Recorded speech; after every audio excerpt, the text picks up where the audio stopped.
shape, isn't it? Mm.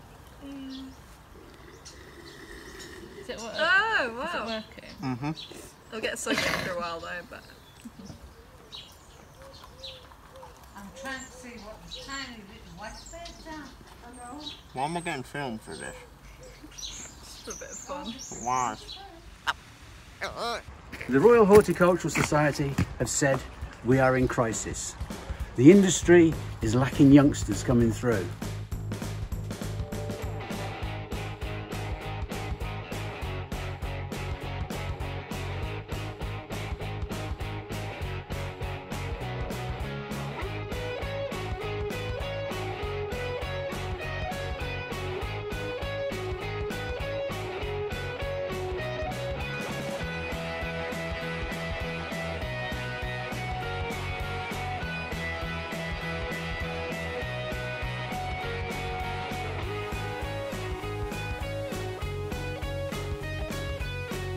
This is Eggleston Hall Gardens, and over the next 12 months we're going to take you on a journey of what it's like to run a nursery garden.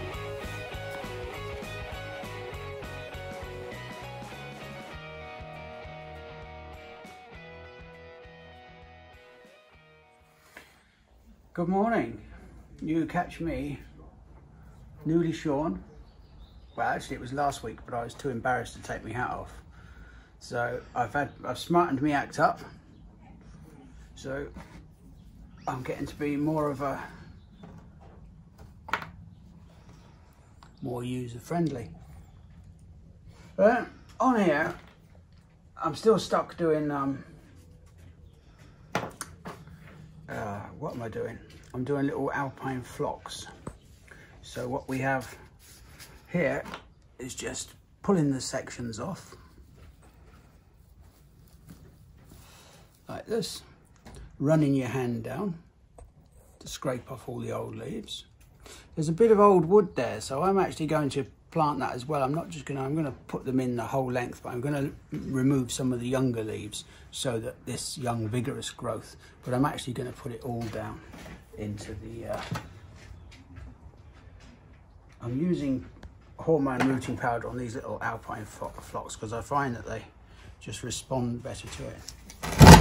Poke it in well down, because really it's the new growth that's going to root more readily. But sometimes the old one helps as well, the old growth along the stem. Let me just see if I can show you one. Let's find a nice shoot here. I've actually probably used most of them here.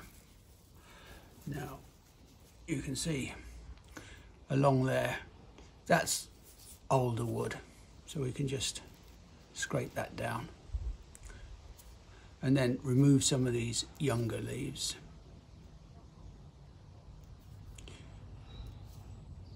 So we're going to put the cutting in to the base of that, what's left of that rosette of foliage, and this is a little bit older and this is younger wood. Just going to put some rooting powder on it. Good sized hole all the way down,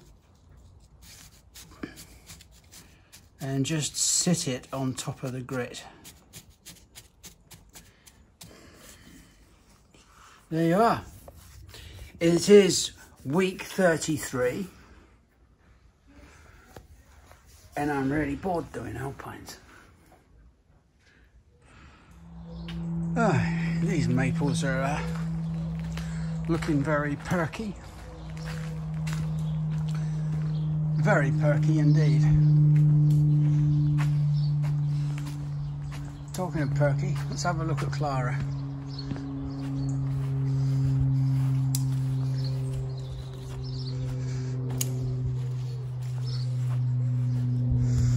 This looks much better, Clara.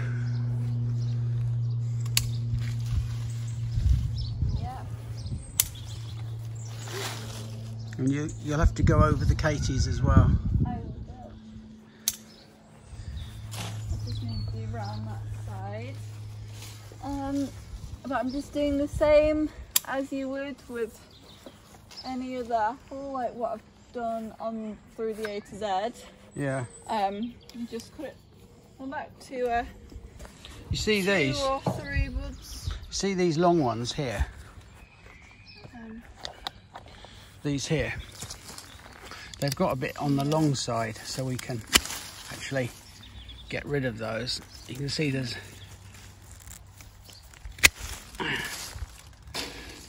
just to keep them a bit more compact. Yeah, I mean I've done that for some Well, of them, but just not them because yeah, it's just sometimes the spurs build up. If you look at this one, you'll see there's like 1, 2, 3, 4 or 5 spurs around it, and one year they got left a little bit, or they weren't cut back far enough, so the spurs have started on too high up. This is okay. That's it. Just take that. Just yeah, about there. I'm going to. One of the good things about Clara is that she learns very, very quickly. Well, I just don't really want to make a mistake, really. So you can just correct me. That's not a mistake. That's just and you wouldn't have known because I've never shown you that. I mean, I've been doing a few things, but I just didn't think, you know, one thing that I did something wrong or supposed to be that. Yeah. They're very nice, these apples, though. They are. When they redden up, they look really attractive. I don't reckon you'll need a bloody ladder to get up there, will you? Ah, I would. I'm not that big. Oh, there's a late flowering lupin there. It's quite a nice one as well. Bubblegum pink. That's not its name, that's just what what it reminds me of. Used to get these bubble gums, they were like big lumps. They were very nice. I can't remember what it was called now. It was in a wrapper wrapped at each end. And then you used to buy these football cards, or there was a series when I was a kid about the American Civil War, and you always got a flat bit of bubble gum in it, and you couldn't chew it because it just crumbled. Bloody horrible. But we bought them for the cards, really. Oh, that's something I nicked from Q. But I say nicked, he's filming. I saw the seed there and I took the opportunity to not let it go. Yeah, it's called goat.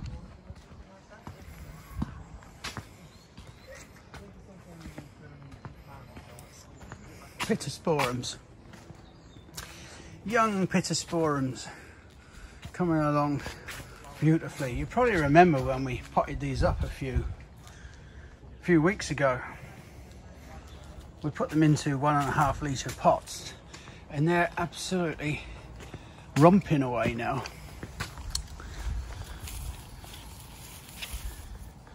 There, look at that. Colleague Silver.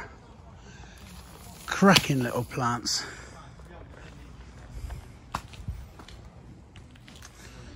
Phormiums. We have about 18 varieties of phormiums, which Thomas there is very disparaging about. I actually agree with him, but they are very popular. This is a nice little alpine. This is an Antenaria Dioica Roots Wonder, and it's a lovely thing with these nice pink flowers and a mat of silvery foliage. And you can just, I mean, we can take cuttings as normal, but with a lot of them, you can just pull chunks off and you find, like this one, they've already got some root attached. In these cases, I just strip down a few of the lower leaves, like this. Sorry, I'm having to do this one-handed because I've got the camera with the other phone. And then just plonk them in. make nice little cuttings. I put them in quite well down, and then they root away. It's a very, very nice plant. It's a lovely little alpine. I need to have an explanation about Sunnyside. I had hoped to do this project this year, but what with the coronavirus and things and not knowing what staff we would have, I've had to put it on hold. And I've had some serious thoughts about it, and it will probably be for next year. I retire next year, next September, in 14 months' time. 13 months' time. I forgot it's August. But there's lots of jobs here I have to do, and we need to change this garden because I just haven't had time to get on with it. I've got all this ivy to take off of the house. Down the side here we need to get sorted out. I'm sorry about the background noise. Suddenly there's traffic where we never normally get traffic. There's more ivy up here. It's all over at the moment. It's a garden that's got huge potential. It was fantastic once. I'll see if I can dig out some old pictures of it when I didn't have both nurseries to run. The old dovecot up there. See, there's this lovely trees like the Liriodendron variegata and Amelanchier, but it's so dense now. We just haven't ever got into it. We have a fantastic crop of stinging nettles, and there are little paths that are stone-edged all down there, but they're all crumpled now, and they need bringing out. All of these maples, like the cork bark maple, Acer arakawa, they just need sorting. You can see this old vine.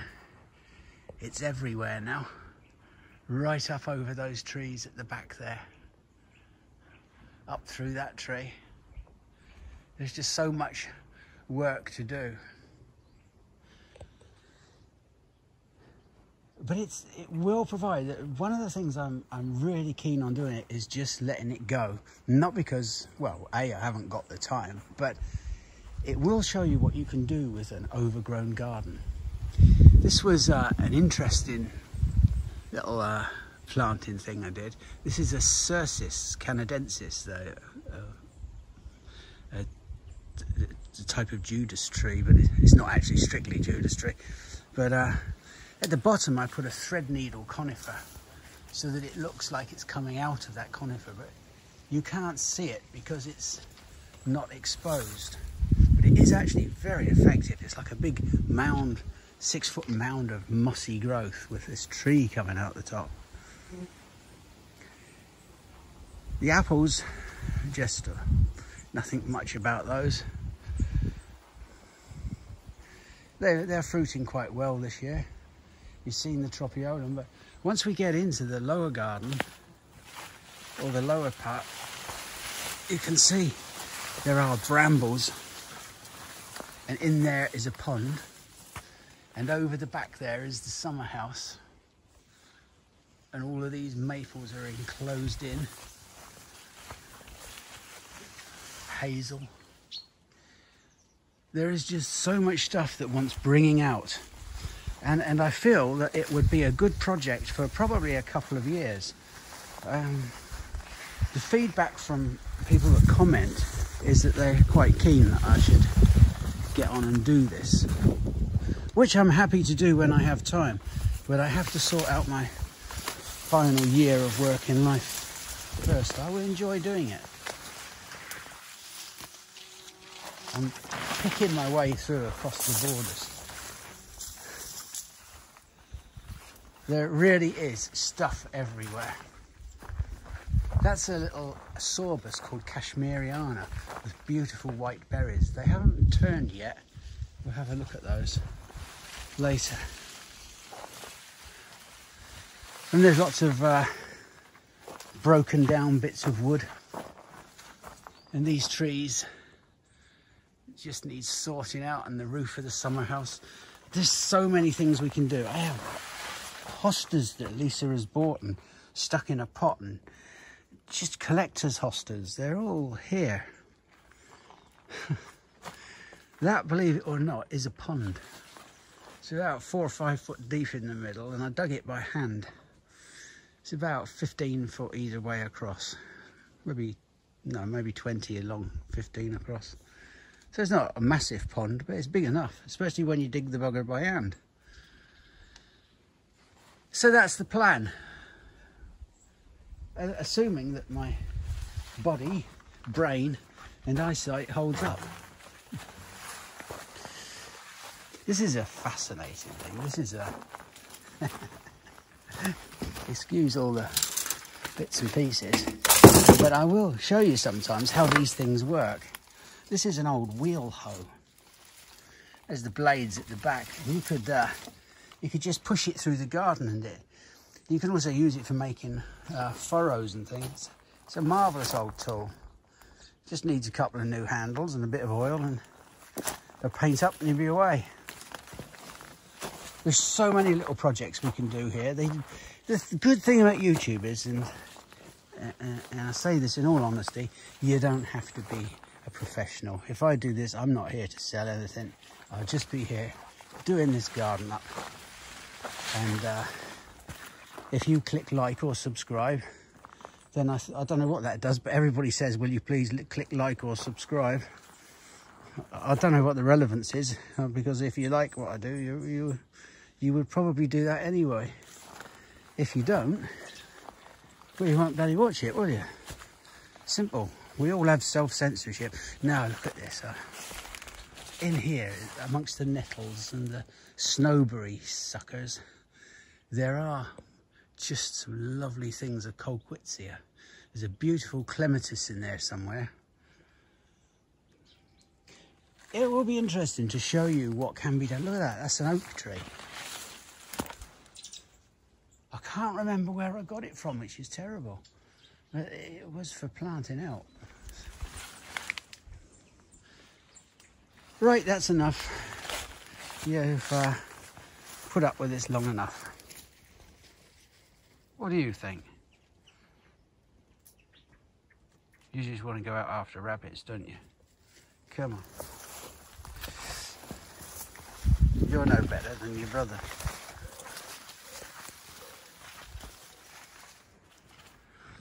Under here, there's a Syringa Imodii, a nice bank of nettles, but there are some very nice phlox. A golden hornet apple that is grafted onto a very dwarfing rootstock, so it only ever gets to about 5 or 6 feet, and it's laden in apples. Look at this under here. This is that Kiftsgate Rose seedling, and the weight of it is now pulling it over the old apple stump, right over the top of this red pygmy maple, which is a lovely maple. So we'll have another look or two this year. And then perhaps towards the end of next year, it depends. It's a bit up in the air. At the very latest I'm going to start is the end of next year. Hopefully I might start at the beginning of it. If we have a second wave of coronavirus, I'll start it this winter. We just don't know now, do we? We just have to wait and see. Anyway, thank you for all your comments, and good luck to you all. They are very much appreciated, and all the nice comments to Clara and Elizabeth, and well, I suppose you have to do them to Thomas, otherwise you'd feel left out, wouldn't he?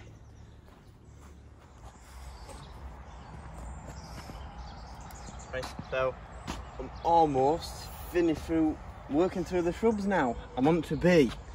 Now that sounds like I've just started. I did start off with W. So now I've got up here, I'm almost finished, and I'm just on now with the berberis and the buddleias, just tidying the buddleias up, making them look nice, because obviously they're just in flower now, or coming into flower. Now this one's Sun Gold. It's a bit of a different one. It has like the flowers in these little blobs or little pom-poms rather than the big solid header flower. But with this one, it's just a bit messier in pots than it is in the border, so this one needs a bit of a hand and a bit of a caning up. But yeah, I think people are too snobby about buddleias. Do you think? I think they're really quite nice. They do a job and they just sort of grow anywhere. They have a nice scent. Yeah. I mean, look at that. Yeah. How can you not like that? Pink Delight. Well, that one. But, and what we can do as well with the buddleias, just to help prolong the flowering and make them look nicer, a bit like Acanthophaceous things, if you deadhead them, with these ones here, it's just more likely to encourage, you see these little pieces of growth down here. Because often, again this time of year, it might flower with these ones, and if you don't cut them off, those ones will probably just sit dormant, they just won't bother flowering. But just deadheading these ones like this, so just encourage it, give it a bit longer of a season of interest. I mean, these have been flowering for weeks now, but if you just tidy them up like so, it just helps you get just that little bit more out of them. It makes them look a bit tidier as well. But I can show people also, because I think this is just a bit of a throwback to one of the episodes, well, just pre-furlough actually, when I was cutting these back, because you can see how far we'll cut them back down to and how. Because I think that's often the problem with a lot of people and buddleias, is that they end up getting too big, but it's because people let them. Yeah. How far is that? It's about 9 inches, isn't it? Yeah. So it's a bit like, again, this year when we come to, if we don't sell these, which I imagine we will, we'll take them right down to there again, just keep that framework at the bottom. I think that, like I say, that's one of the things I think people get put off with buddleias. They think they get too big. And what do you think of these little dwarf ones they get now? Like these some of buzz them, ones? the like original one, there's a buzz strain. Although I think they've gone a bit mad now because they've got like buzz magenta, lavender, and all shades of the bloody, well, I was going to say all shades of rainbow, but it's all shades of bloody pink, a buzz. They're okay, but some of them are a crock of shit. They are. We've had, Weak. we tried one, there's like a Flutterby series. Its full name, which we had to like sell it under because it had PVR, was Flutterby Petite Tutti Frutti Pink. Flutterby Petite Tutti Frutti Pink. And Fucking my hell. God, it was horrible. Yeah, I think vaguely remember that. Buddleia, the sort of thing that, unless it is the buzz strain one, just get a proper one. Loch Inch has always been good. It's a slightly shorter, more compact one. Yeah, haven't got it any has here, a much have we? more silvery leaf as well. I think Yeah. actually we've sold out of Loch Inch. I think it's nice, but the Davidios, they do get big. Yeah. It's alright if you've got space, but yeah. And they are, you know, they're not called the butterfly bush for nothing. They are actually very attractive to butterflies. Yeah. But having said that, I can't see any on it here at the moment. Yeah, well, it's maybe to do with the weather. Yeah, it's not very nice. It is quite funny. The white ones often, I don't know why it is, it's particularly the white ones. You often see the bees and butterflies on them and they get drunk on them. Do they? I've noticed that, particularly the white one. Yeah. I don't know why it is, but yeah, the bees on the white one get drunk. Getting back to this yellow one, there used to be a variety. I used to sell it called Globosa. But and it was proper yellow. This is a sort of like a bi-coloured yellow, isn't it? Yellow with an orange eye. But it was all down the stem. I don't know. We used to have a bit of difficulty getting it through the winter in pots. Is that my Max Tapener down there? That orange one? Yeah. We've got two now. Two new ones. Do we? Yeah. We've finally got some money spent on us, ladies and gentlemen. We've been tret. That isn't a real word. Tret is not a real word. Been treated. Is that how you say it? I don't know. That's a nice colour, isn't it? Right, That I'm royal red. off to chop up some Leptonella. Oh, God. Here's a plant I can't see the point of. Oh. This is a variety of Leptonella called Platts Black. And I'm just gonna run the machete down it and just open it up. Break out the curve, and then it's just a question of deciding how big a divisions you want to make. You can just use little ones like that.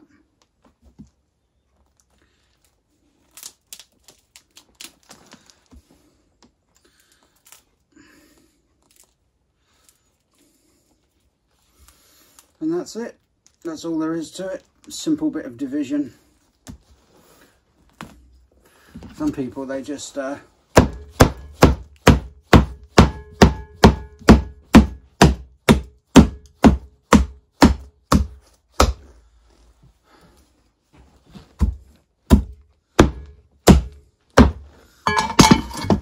away all of that.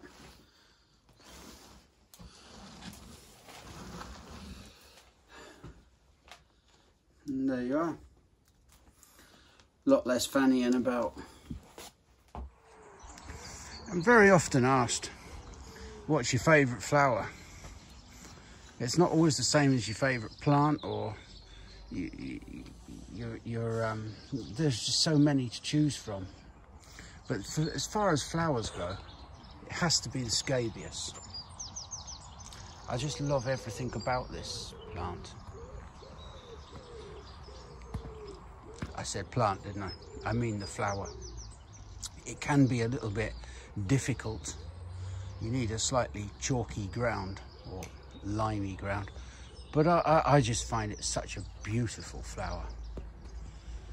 Yeah, it's a bit rangy, a bit leggy at times. But grown well in ideal conditions, the plant's not so bad. But I just think the flower, it's just so beautiful. It has a grace about it. Even with the long stems, it makes it graceful. We've got many things in flower at the moment. Salvias are just finishing. Some of these persicarias, they're just, there's quite a range of them that we have. Rudbeckias are just starting to come into flower. These will be selling now quite soon, very quickly. The penstemons have been a godsend this year. They've just sold so well, and we only retried them because we found in recent years they're not selling. We do tell everybody that buys one to make sure that they don't cut them back in the autumn. If you cut them back in the autumn, they really do have difficulty getting through the winter. In fact, it's very unlikely they will get through the winter. So we cut them back in spring, late spring really, April to May. There's a second flowering on some of the Trollius. That's not looking too bad, is it? The hydrangeas are still, there's still some around. That's a great big plant there. That is a big, handsome plant. And the Levana. We just need to just have a quick look round. Phloxes are going over, but through this bed, more of the fantastic ground cover. You can use it under trees and shrubs and things like that. It's just absolutely brilliant. That's the Persicaria.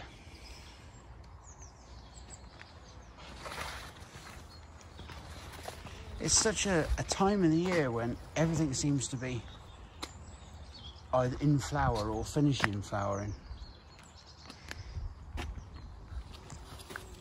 There's Thomas's favourite, the little pink elephant. The Alchemilla mollis is looking a mess because it's going over. It's flowered so much, and they're dying back and bringing things down. What have we got here? The red hot pokers, Nymphophea, or however you want to pronounce it.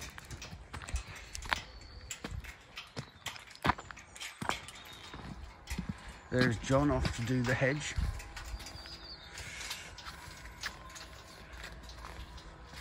These lobelias are very popular, the cardinal flower, or forms of it, with a dark foliage. These are big plants.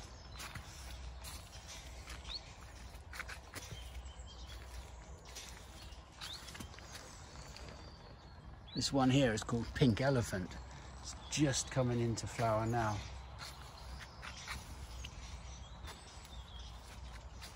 They're an interesting plant. They are quite self-supporting, but we find in pots that we really have to put little canes in with them. Rutinia. Stinks like hell. And there,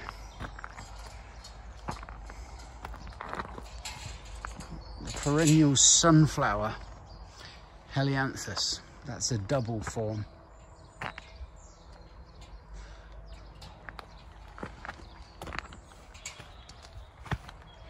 And one of the mysteries is we've hardly sold a single daylily, Hemerocalis. I find this odd. I've always found it odd. And yet they've been flowering really well and looking fantastic. There's a lot of plants that have gone past their best. When I say they've gone past their best, in the sense of being plants that are of flowering and this year's drama, not past their best as plants. They'll come back next year.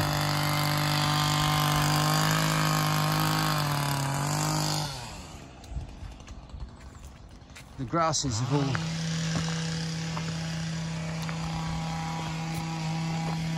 started to flower as well.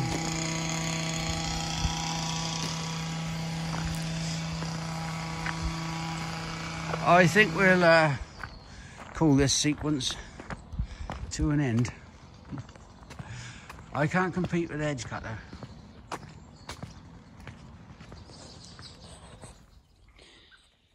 I was thinking this week, I'm a bit short-staffed. This week's video is going to have a lot of me waffling on and on and on, because I'm over the next couple of weeks I'm losing people on holidays and things. You know, Clara's away for a couple of weeks and Elizabeth's away with farm things, and Amanda, posh Amanda, she's away at a Suffolk garden for a couple of weeks. I would say that I won't be missing her poshness, but in actual fact, I do. She's gone off there with her husband, Phil. So if you see her refer to Phil, that is actually her husband. She's not like an upper class strumpet. Not that I would ever think that. Anyway, here's a postcard from a Suffolk garden with Amanda.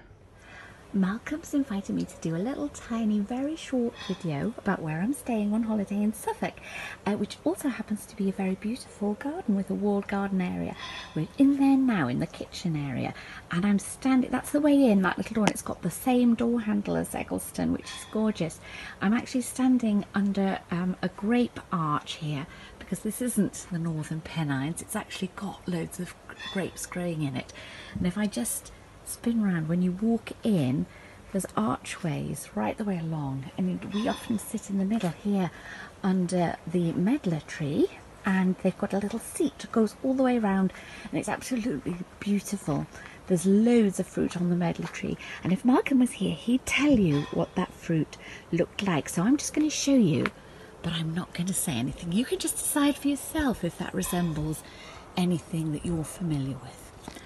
Once you're in the middle here, you can see there are 4 ways out of it. There's a beautiful little seat up at the top there where people can sit and read. We've got the glass houses down there, which I'll show you shortly. And along here, we've got what I thought was like a little croquet lawn at the bottom. I'm going to walk towards it through the apple trees, but you'll actually see it's not actually a croquet lawn. It's more what you might call a pond. It's got little ducks on it, and a heron comes and lands there most days, so that's really beautiful. I'm going to switch this off now because I think that might be boring people already. I'm still in the kitchen garden. That's my favourite garden.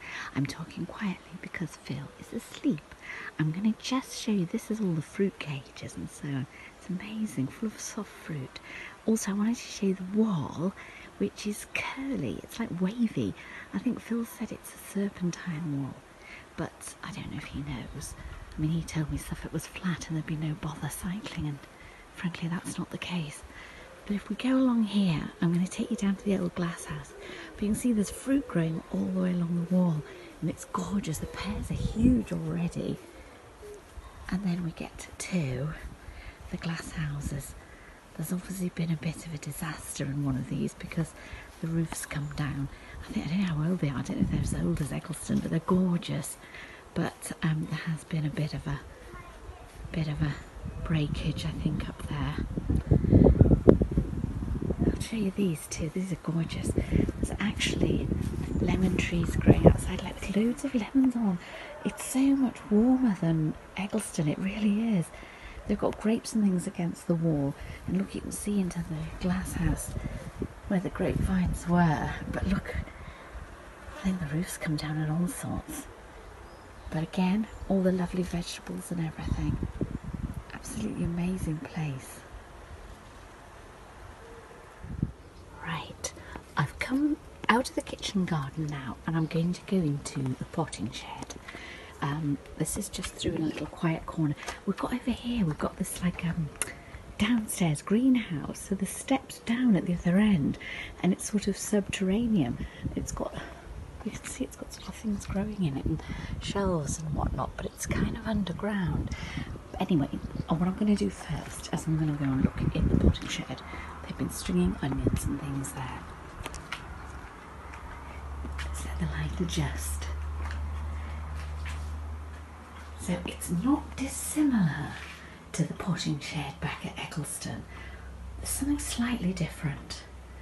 There's no bawdiness or vulgarity or any sense of a sort of lingering whiff of something that might once have been mulligatawny soup.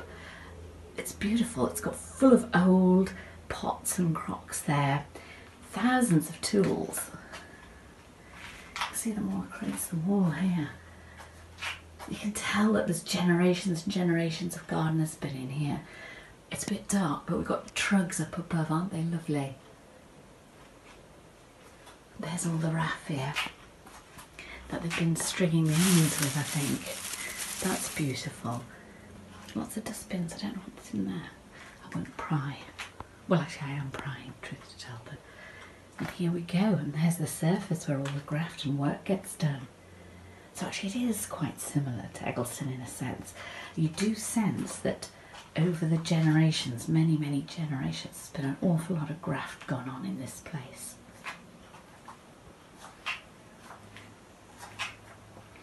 Okay, I'll just take you to the stairs around here where the sunken greenhouse is.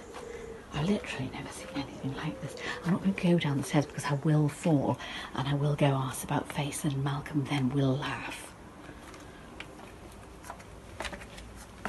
Oh, I am going down. There you go. How weird is that? We're down underground in a greenhouse.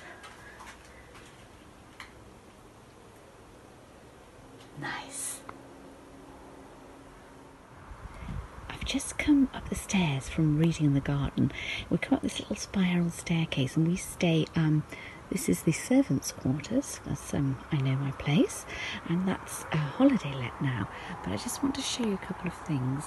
One, outside toilets, beautifully maintained, private garden, but outside toilets, sinks, soft loo roll, the lot. And it would appear that the gardeners here actually use the outside toilets, and they don't find some sort of workaround involving shrubbery. So that's nice, maybe something to think about, Malcolm. And what we've got here is 3 glorious great big copper beeches, and the canopy for these 3 is really only about the same size as the one at Eggleston. I doubt they're as old, but really beautiful. I was also going to show you the view from the servants' quarters of the formal gardens. That's a tennis court in the distance, and this is a magnificent conifer, and the lovely little laid up is beautiful. There's such a lot of things here that are quite similar to Eggleston. They've got the bell there, which is very like the one in Eggleston. I'm not going to ring it, because when you ring the bell in Eggleston, there's always a danger that some old curmudgeon will come out of the potting shed cursing, and I don't want that to happen here. We're going to go into the herb garden now. Isn't it lovely? We're just on the other side of the kitchen garden, so we've got that whole curly wall thing still going on in here. Plants, I don't know what the heck that is, but there's plants everywhere, herbs, every manner of herbs, dahlias, all sorts of things. This lovely brick path. Look how nice it is. It's not even open to the public, it's just a private garden, but they've got it so beautiful. There's every manner of herbs here. Really nice. A little pantile building over there that there's a lady comes and she does upholstery, reupholstery and fabrics and things in there. It's a lovely place to work. They've got a big old barn up there, which at about 8 minutes to 9 every evening the bats fly out. They're very, very time conscious, and out they come, but we're a bit early for that now. We might come and do that another evening. You know, Tucker, when they're away, it's a bit like losing your right hand, isn't it? It's, you really do miss them. Are you licking your bits? Don't lick your bits, Tucker. Oh, no, God, that's awful. I'm playing with my seed. That's not rude. Just, these are the lupins that we brought down. They're really lovely. They've got plenty of seed in. We have to get a nice even balance of the things we're doing. These are quite hard seeds. You can divide seeds into 2 sort of sections. There's dry seeds and wet seeds. Dry seeds, oh, like foxgloves, lupins, delphiniums. They're a dry seed, and they get this off to explain, and they become viable from the bottom up. You know, they ripen from the bottom up while they're still growing, and all of these things are known as dry seed. And if you take them out, they just need storing properly. They'll come out of this and we'll mix them all up. This is just, we will sow some and we will sell some as well. Wet seeds are things like nuts that have like a kernel, hazelnuts, walnuts, and they all become chestnuts, conkers, yours chestnuts, and they all become viable at once. And they don't store as well unless you have special facilities that, you know, a wet seed will, it needs to keep about 60% of its moisture in the seed itself. A dry seed can almost live on nothing. It can survive right deep inside on 5% of its weight of moisture. So that's the differentiation between dry and wet seed. Most of the seed that we deal with in the garden outside of tree fruits is dry seed that dries gradually up the stem. I hope that makes some sort of sense to you, because the cameraman is pulling a funny face. Mine is quite normal. Say it then. I need to go to the toilet now.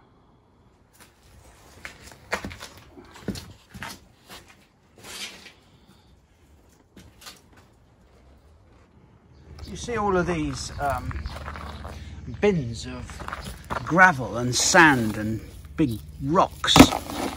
John's just taken about 6 or so of them. Oh, they're really heavy. He's taken them over to the tip to get rid of them. They're amazingly, and they come from, I'll show you where they come from. You've seen these before. They're 2 troughs that we have in the garden, and it's quite amazing. Clara cleaned them out during the week. I think it was on either Tuesday or Wednesday. You know, these troughs, I've probably explained before, but I can't remember. They are set, this stream is bottomed out in stones. It's beautifully done. You can't see it so much now because there's soil pushed down onto it. But it's all bottomed out.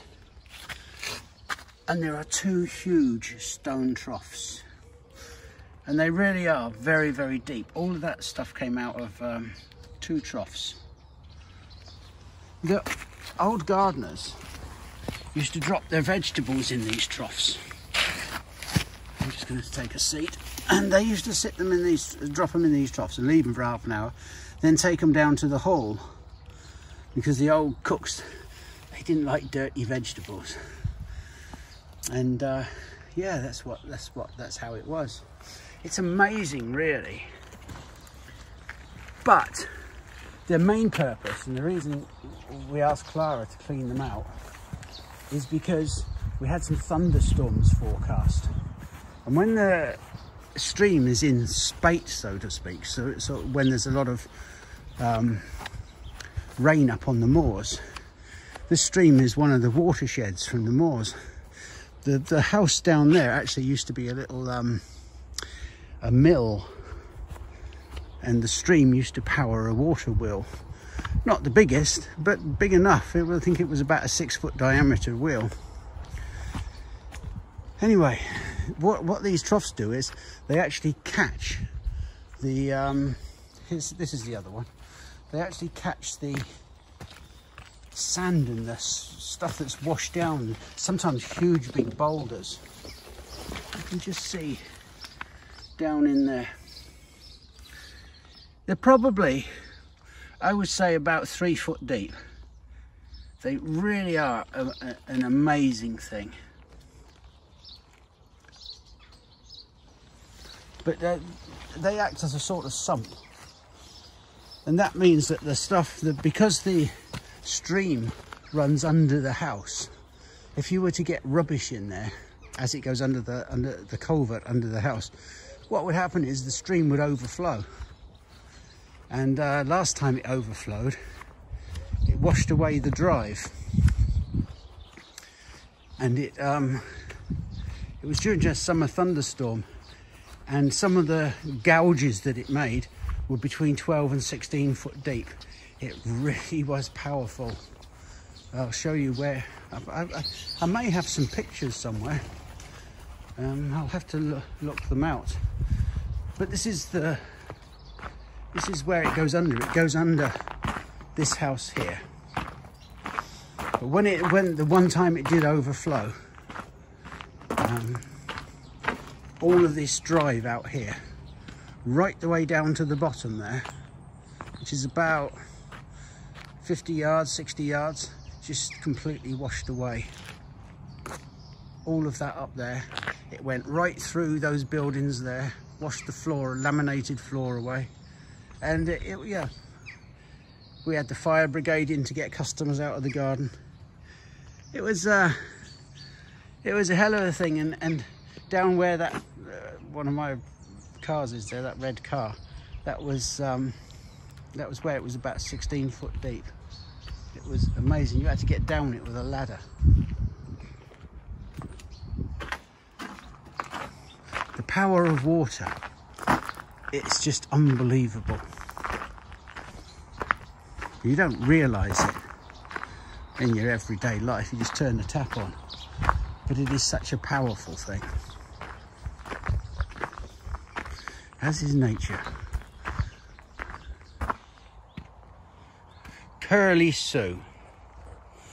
I do not know why this is called Curly Sue, but it's a huge big lily. An amazing thing, and it smells.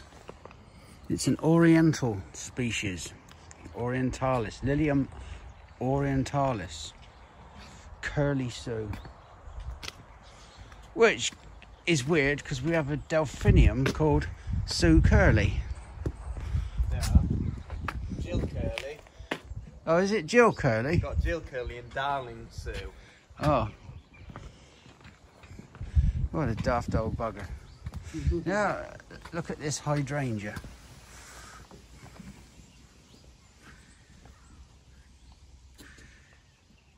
Oh, a peculiar thing. Spotlight pink.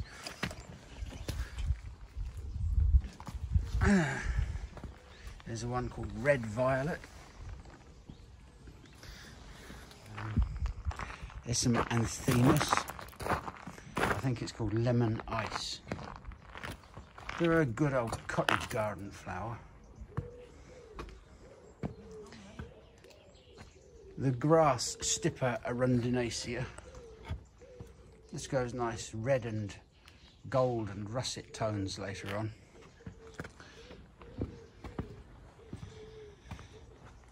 And more Crocosmias.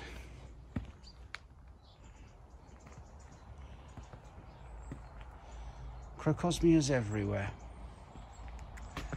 But they do have lots of flower coming, so if they don't sell immediately, they will sell pretty soon.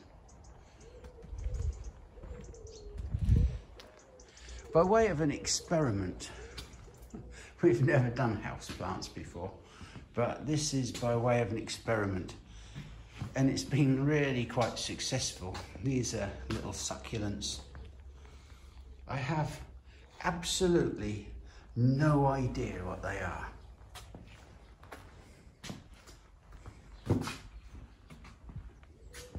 They look like echeveras, aloe veras, and another grower said, well, why don't you grow some of those little aloe veras? So we did those. One of the reasons we did it is that this glass house here, it stays empty after about midsummer, apart from a few salvias like these. And frankly, we might as well put something in it as not.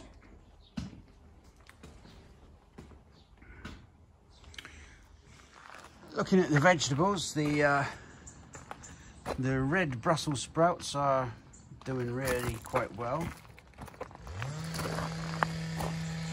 The cauliflower, I mean, look at that, that's as big as a football. So that's doing really well. There's another one coming in there. The leeks are growing away nicely. And the runner beans,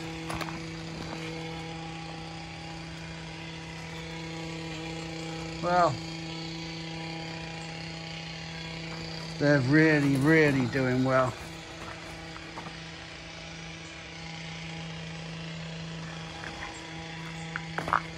The sweet corn is magnificent. It's starting to produce flower heads now. Peas coming to an end. Parsnips doing well. Carrots have more or less been eaten. And the beetroot are starting to bolt. Now I don't know whether that's the year or whether it's to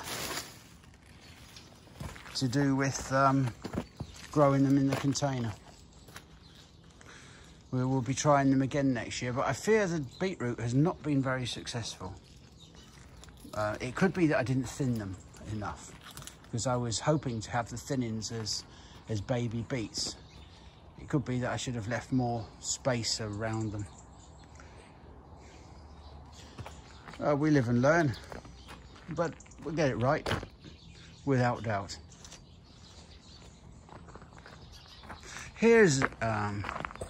a very nice plant. This is a plant that we often sell, Hydrangea sargentii, or sometimes sargentiana. But look at that, beautiful thing, especially next to that Amistad,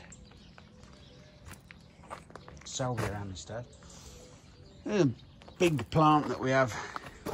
It is probably best sort of given winter protection, but this is a Crinum. Crinum powellii. Powellii.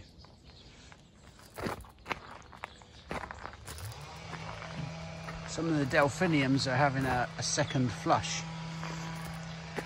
Now you might think the delphiniums look a bit of a mess, but in actual fact we're just leaving them because what we're interested in is them building up the root ball, because these are 3-litre pots and they will just go into a 5 and make a really big plant next year.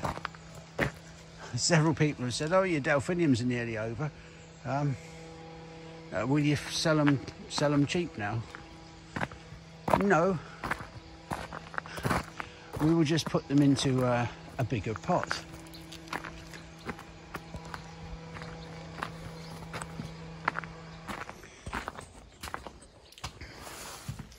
Our Seedon maples are doing well. They're a foot and a half now, 18 inches. Just really doing well. The tomatoes are okay. They've gone up about 3 trusses. They're not very big. We were late doing them, but they are starting to produce some fair-sized fruit. Although that one's a bit puckered and creased. I don't know what the deal is with that one.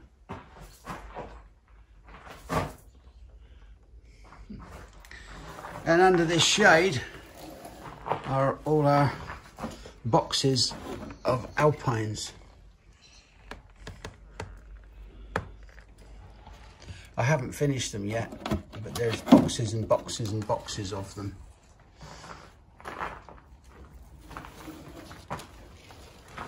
You can see in there. So we've got a fair bit to do to them yet. Lots and lots of work. Never-ending work. John has just brought us in a pot of this. This is, because you can't smell it, you're not going to get the full effect, but it's a very pungent little spreading mint. It's called Corsican mint, and I've never seen it before, but John's bought a big pot in for us, which we are now just breaking up into little pieces. I think what I'll do with this one is just put it into some round pots.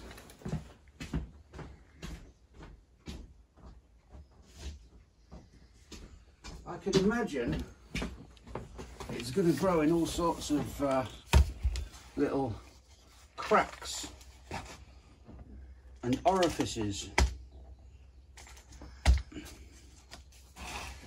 you know, in the paths and things, little areas. So all I'm going to do with it is just break bits off and just trying to get a look, because it is coming into flower as well. Yeah. So just break these little bits off and drop them in. I'm just happy to not mind your own business. Oh, I've forgotten the name of that, but it gets everywhere. Something like Soloroilia or something? Yeah, something like that. Either way, it's big and horrible. Yeah, but this is very, very strong scented. I don't know if you can use it in anything. You know, like potatoes or stews or whatever. Simple. Right, clematis cuttings. we need about, this is what we call an internodal cut. So rather than cutting just below a node, this is the node where the leaves come off, we're going to cut a couple of inches below it, like this, and then just above it. So the cutting is actually an internodal cutting. We're then going to just wound down it a little bit, just to expose the cambium. We've got 2 leaves on this one. We only need 1. So we're going to remove one. We're going to just put a little bit of rooting powder on it, knock the excess off, stick it in the pot, right up to the leaf base. Same again. When material, with clematis, when material is at a premium and you haven't got a lot, you can actually just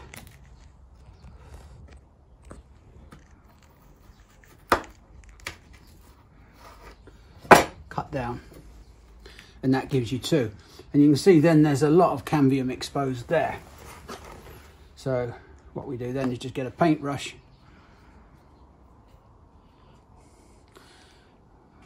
I've got hormone rooting powder on my fingers now, so I'm probably going to grow a pair of tits. There you go. That and that, and just put that in. Just push it in to the soil surface. And there, down there, a little bit of powder.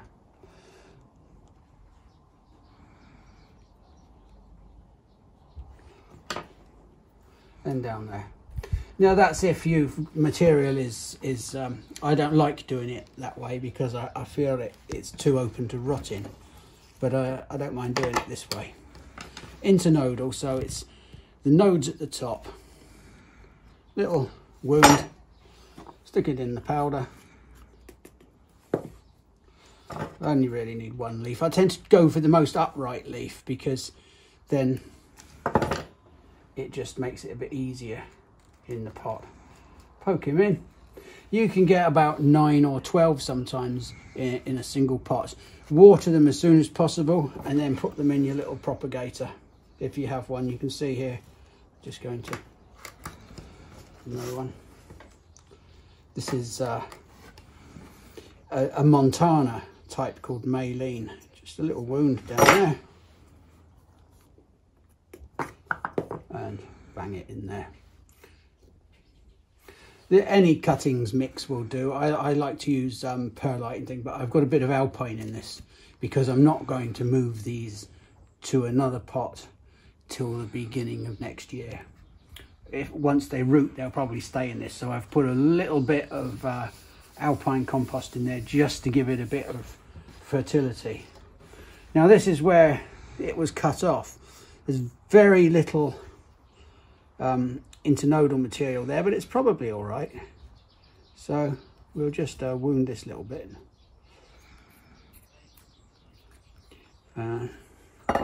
Take the most upright or least upright thing off